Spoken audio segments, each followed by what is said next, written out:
It's an honor and a privilege to welcome you to the country draw for the 11th IIHM International Young Chef Olympiad 2025. Today we are very excited because of the very important reason the Young Chef Olympiad 2025 almost officially takes off with the very iconic moment where the countries will be put in the places where they are going to cook.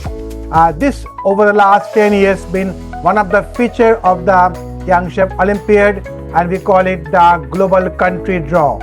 This year of the YCO is more important than ever because we live in a very troubled world, and this is more than a competition. This is a festival of hope. Religion, culture is pushed aside, and what is so important is humanity and the celebration of hospitality through humanity. And this is what YCO is all about. We now come to the main part of the programme, and that I'm sure all the competitors and the mentors are looking forward to finding out exactly where they're going to be competing. There are going to be 5 locations for round 1: Goa, Delhi, Pune, Hyderabad and Bangalore.